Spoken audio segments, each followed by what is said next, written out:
नमस्कार, सीएनबीसी आवाज Motilal Oswal budget headquarters में आप सभी का स्वागत है। आप देख रहे हैं खिलाड़ी नंबर 1। मैं हूं आपके साथ श्रेया ठाकुर। देखिए, बाजार जिस बात की उम्मीद लगाकर चल रहा था आरबीआई पॉलिसी में, वही हुआ।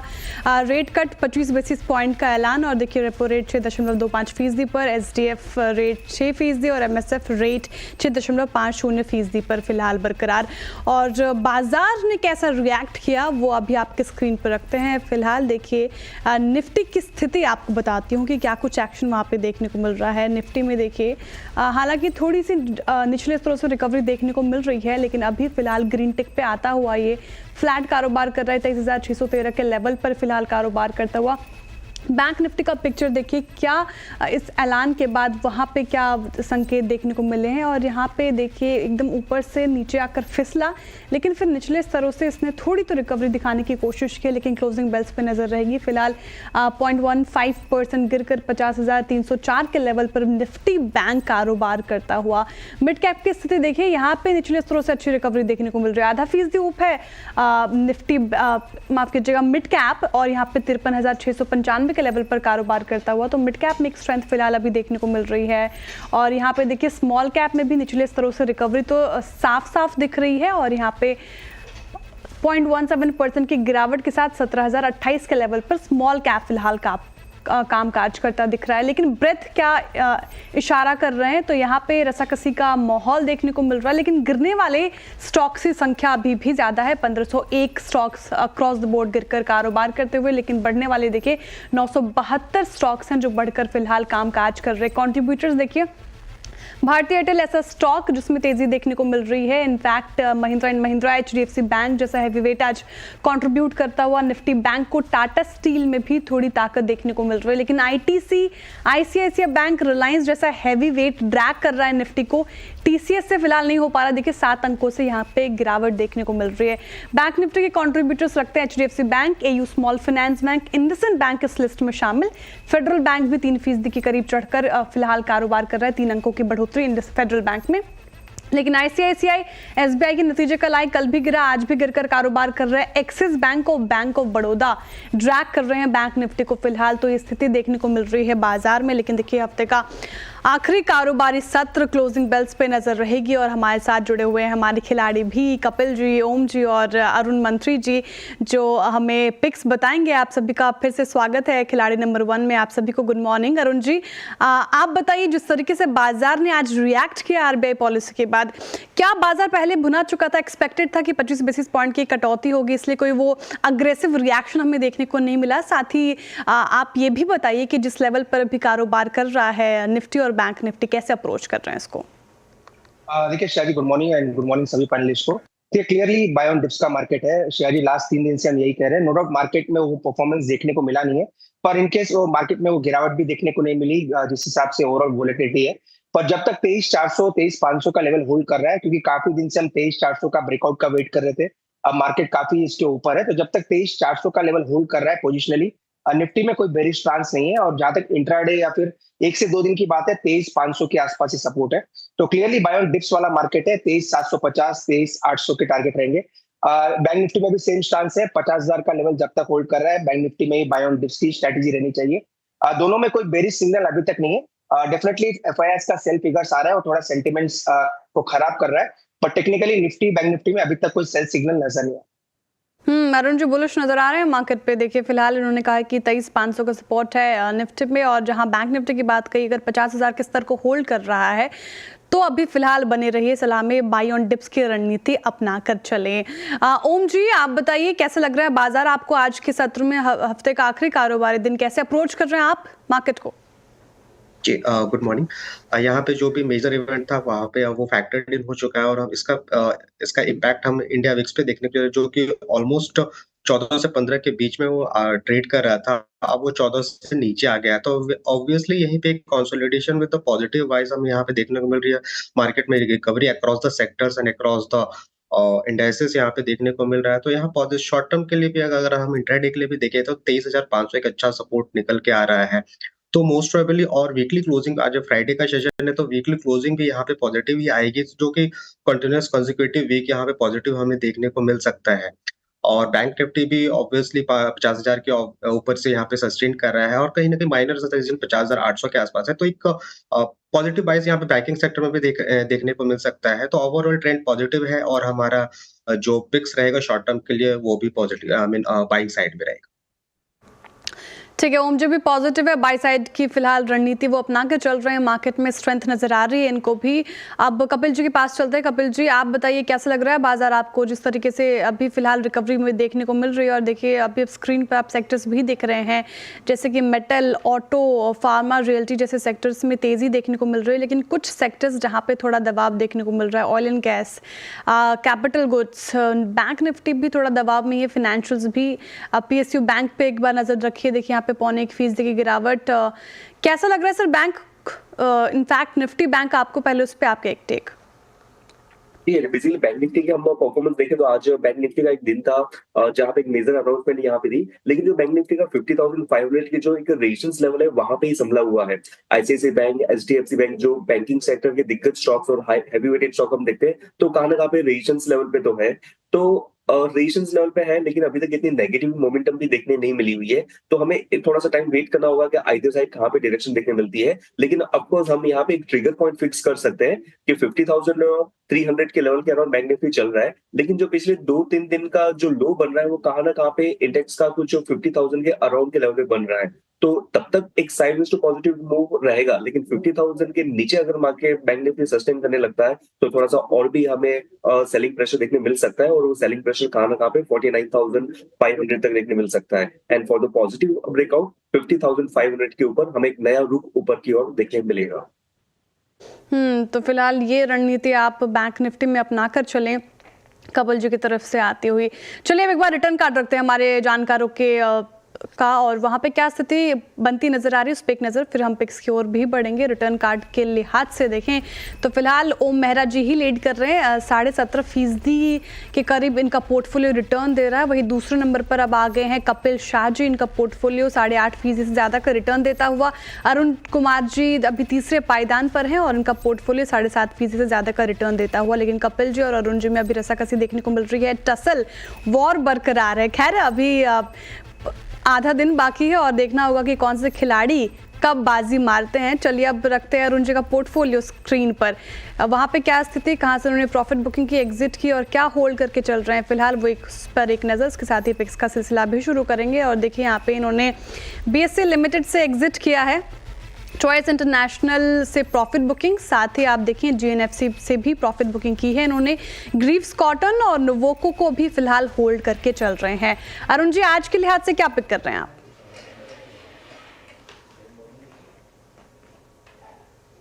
अरुण जी आपकी पिक आज की म्यूट पे है। अरुण जी आप म्यूट पे, अनम्यूट कर लें अपने आप को। सॉरी श्रेया जी, अगेन गेम शो के हिसाब से एक ही कॉल मुझे लग रहा है काफी देने के लिए रहेगा। तो मुझे लग रहा है JM फाइनेंशियल में एक बाय कॉल कर लेना चाहिए। 116.5 के आसपास चल रहा है। मुझे लग रहा है स्टॉक आज एक अच्छा ब्रेकआउट देने के संकेत ऑलरेडी दे रहा है, हो सकता है काफी अच्छा मोमेंटम दिखाए। तो 129 के टारगेट के लिए बाय करें। छोटा स्टॉप लॉस 111 का लगा है, तो मुझे लग रहा है आज एक ही दिन के लिए स्टॉक में अच्छा मोमेंटम बन सकता है। डे हाई के पर JM फाइनेंशियल काम काज करता हुआ तो शॉर्ट टर्म के लिहाज से अच्छा लग रहा है। और अरुण जी को 129 का देखिए आप टारगेट लेकर चलें, स्टॉप लॉस ध्यान रखिएगा 111 लगाकर चलना है आपको। ओम जी का रखते हैं पोर्टफोलियो अब स्क्रीन पर, क्या स्थिति वहाँ पे, कहाँ से उन्होंने एग्जिट, प्रॉफिट बुकिंग, साथ ही क्या होल्ड करके चल रहे हैं फिलहाल। तो देखिए इन्होंने ग्रेविटा, CG पावर, इसके अलावा सन टीवी, इन तीनों ही स्टॉक से एग्जिट कर लिया है और टोरेंट पावर फिलहाल होल्ड करके चल रहे हैं, फार्मा सेक्टर का ये स्टॉक। ओम जी आज किस साइड है आप, सेल साइड की या बाई साइड की, जिस तरीके से बाजार में मूड माहौल दिख रहा है, क्या पिक कर रहे हैं? जी, यहाँ पे मैं बाई साइड में यहाँ पे रहूंगा और यहाँ पे मेरा पिक रहेगा एम्फेसिस पे। करंट भाव है 2862 का, इसका स्टॉप लॉस रखेंगे हम 2800 और टारगेट रहेगा 3000 का। ठीक है, IT सेक्टर का स्टॉक और देखिए इसमें अच्छा मोमेंटम देखने को मिल रहा है, 1.5% की तेजी फिलहाल देखने को मिल रही है। तो ये बाई साइड की ट्रेड फिलहाल ओम जी की तरफ से आते हुए एम्फेसिस में 3000 का टारगेट, स्टॉप लॉस ध्यान रखिएगा 2800 का लगाकर चलना है। अब कपिल जी का पोर्टफोलियो रखते हैं स्क्रीन पर, उनमें क्या स्थिति, उसके बाद पिक लेंगे उनसे। देखिए उन्होंने हैवेल्स, इसके अलावा कल्याण ज्वेलर्स से प्रॉफिट बुकिंग की है, सेल साइड की दोनों की ही ट्रेड थी। अब जुबिलेंट फूड देखिए सेल साइड की ट्रेड, इसको होल्ड करके चल रहे हैं फिलहाल कपिल जी। कपिल जी आप बताइए, आप क्या पिक किया है आपने आज के सत्र में? आज के सत्र में मैं फिर से शॉर्ट व्यू ही मेंटेन करना चाहूंगा और यहाँ पे आज के दिन का स्टॉक मेरे लिए VBL का है, वरुण बेवरेजेस। 554 के लेवल पे चल रहा है। 565 का स्टॉप लॉस रहेगा और नीचे में 520 के टारगेट्स हमें देखने मिल सकते हैं। ठीक है, वरुण बेवरेजेस, ये फिलहाल आपको इसमें बाय साइड की ट्रेड फिलहाल इन्होंने दी है कि सेल साइड ट्रेड दी है? सेल साइड की ट्रेड दी है, माफ कीजिएगा, सेल साइड की ट्रेड जिस तरीके से गिरावट देखने को मिल रही है। और उन्होंने 528 का नीचे का स्तर दिया है टारगेट और स्टॉप लॉस दिखेगा 565 का फिलहाल आपको लगाकर चलना है वरुण बेवरेजेस में। कपिल जी की तरफ से सेल साइड की ट्रेड ये आती हुई। कपिल जी लगे हाथ दूसरा स्टॉक? जी फिलहाल तो एक ही स्टॉक है। ठीक है, ओम जी आप कोई सुझा रहे हैं? जिस तरीके से बाजार में रिकवरी का एक मूड बनता दिख रहा है लोअर लेवल से, क्या लग रहा है, कोई दूसरे पिक आएगी आपकी तरफ से? जी मैं थोड़ा सा यहाँ पे वेट करना चाहूंगा। ठीक है, तो दोनों ही खिलाड़ियों की तरफ से फिलहाल इंतजार है। अब जो भी अपडेट होंगे हम आपको बताएंगे, आपके स्क्रीन पर लेकर आएंगे। चलिए वक्त हो चुका है एक छोटे से ब्रेक का। ब्रेक के बाद फिर हाजिर होते हैं, आप देखते रहिए CNBC आवाज़।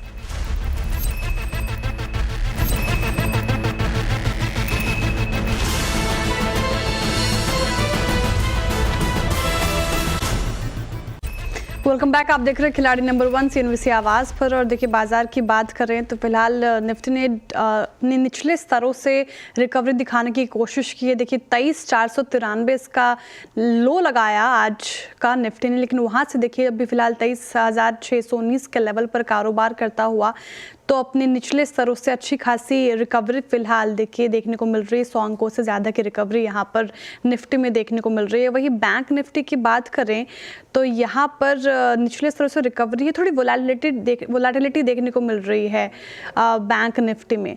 चलिए इस पर और बात करेंगे, लेकिन अब समय है ग्रोथ कोड का। ग्रो और CNBC आवाज़ की एक खास पहल है, एक ऐसी पहल जिसका लक्ष्य है आपको बाजार में सही दिशा दिखाना और सही सोच के साथ ट्रेडिंग के फैसले लेने में मदद करना। आज हम समझेंगे स्पेकुलेटिव ट्रेडिंग से जुड़े कुछ रिस्क और जानेंगे कि कैसे 2001 के केतन पारेख स्कैम के बाद बाजार में इससे निपटने के लिए कुछ अहम कदम उठाए गए। सुनिए। स्पेकुलेटिव ट्रेडिंग से जुड़े इन्फ्लेटेड प्राइसेस और आर्टिफिशियल डिमांड्स अक्सर मार्केट बबल्स बना सकते हैं, लेकिन एक झटका ही इस बेबुनियादी ढांचे को गिरा सकता है। स्पेकुलेशन के कारण ही 90% इंट्राडे ट्रेडर्स को नुकसान झेलना पड़ता है। Speculative trading dominates the market despite its risk is because of the lure of quick gains, lack of common sense, and there is obviously a lot of greed as well. Time after time we have seen this cycle repeating. Right now the money at stake is far higher and is of great concern at the moment. 2001 में Ketan Parekh scam की वजह से speculations के risk सबके सामने आए। पारेख ने 40,000 करोड़ के इस घोटाले को इनसाइडर इंफॉर्मेशन और बेलगाम लेवरेज के बल पर अंजाम दिया था।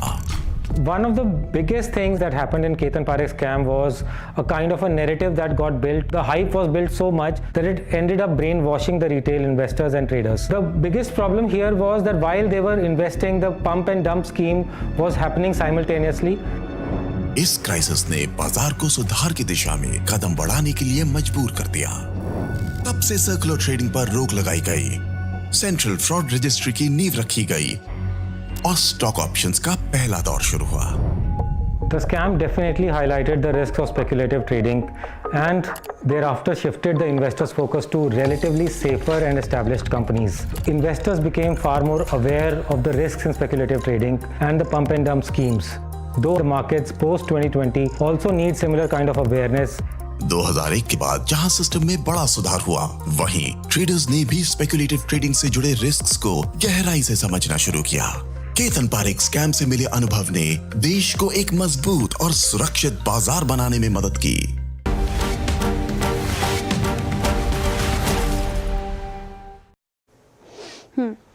तो चलिए अब एक ऐसे स्टॉक की बात करते हैं जिसपे खासा डेंट आज पड़ता दिख रहा है। NCC लिमिटेड, इस स्टॉक आज एक्सीडेंट ऑफ द डे में शामिल 10.5% का तगड़ा डेंट इस पे पड़ा है।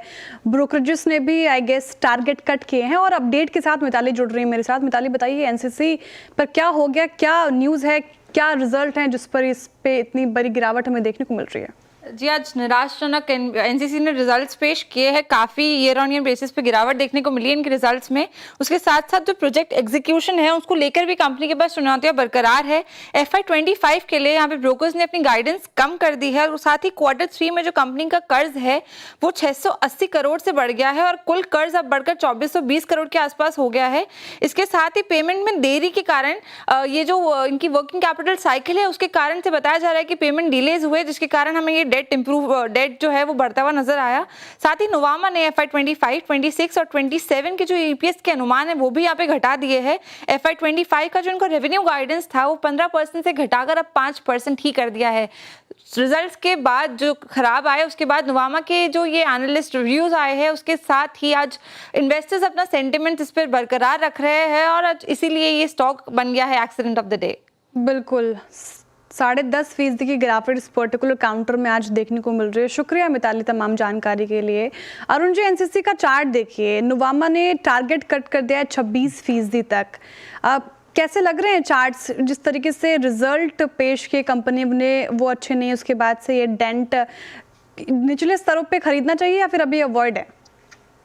देखिए, वैसे ओवरऑल इसका चार्ट अगर बजट डे के पहले देखें तो काफी सपोर्ट के आसपास था, पर बजट डे के बाद कंटिन्यूअस फॉल देखने को मिला। आज तो डेफिनेटली रिजल्ट का एक डेंट है।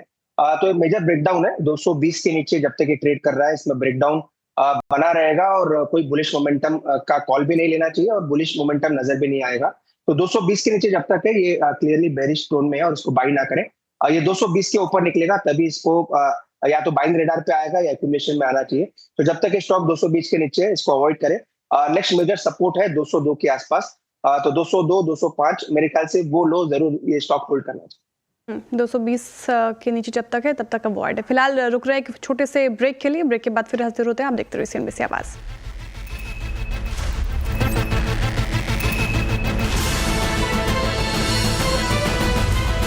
अब शो के आखिरी सेगमेंट में चलते हैं और फटाफट से हमारे जानकारों के पोर्टफोलियो पे एक नजर रखते हैं। अरुण कुमार मंत्री ने देखिए ग्रीव्स कॉटन बाई साइड की ट्रेड सुझाई, नुवोको बाई साइड की ट्रेड और साथ ही JM फाइनेंशियल बाई साइड की ट्रेड। टारगेट देखिए ग्रीव्स कॉटन में अभी आपकी स्क्रीन पे दिख रहा होगा। साथ ही कपिल जी का पोर्टफोलियो देखते हैं, जुबिलेंट फूड और वरुण बेवरेजेस दोनों ही सेल साइड की ट्रेड। अब ओम जी का पोर्टफोलियो भी देख लेते हैं, क्या स्थिति वहाँ पे देखने को मिल रही है, कौन से स्टॉक सुझाए थे उन्होंने। ओम जी ने टोरेंट फार्मा और एम्फेसिस दोनों ही बाई साइड की ट्रेड फिलहाल रखी थी। टारगेट देखिए 3350 का यहाँ पे देखने को मिलेगा। मुनाफा मीटर क्या कहता है उस पर एक नजर डालते हैं, कौन से खिलाड़ी हमारे सबसे आगे। तो ओम मेहरा जी 17.5% से ज्यादा का रिटर्न इनका पोर्टफोलियो दे रहा है। वही दूसरे पायदान पे अरुण कुमार मंत्री जी है, इनका पोर्टफोलियो 10% से ज्यादा का रिटर्न देता हुआ। तीसरे पायदान पर कपिल शाह जी है, 7% के करीब इनका पोर्टफोलियो रिटर्न दे रहा है। लेकिन क्लियरली अभी फिलहाल ओम मेहरा जी लीड कर रहे हैं। तो चलिए अभी आधा दिन बाकी है, कोई भी अपडेट हमारे जानकारों की तरफ से वो हम मिड कैप मंत्रों में लेके आएंगे और आधा दिन बाकी है, एक भी स्टॉक बाजी मार सकता है। तो ऑल द बेस्ट जेंटलमैन और शुक्रिया आप तीनों को ही हमारे साथ बने रहने के लिए। Enjoy your weekend. मुलाकात होगी अब अगले हफ्ते सीधे खिलाड़ी नंबर 1 में कोई और गेस्ट के साथ, लेकिन कमाई का अड्डा आज इसके लिए रुकेगा। फिलहाल इस शो से इतना, दीजिए इजाजत। देखते रहिए CNBC आवाज़।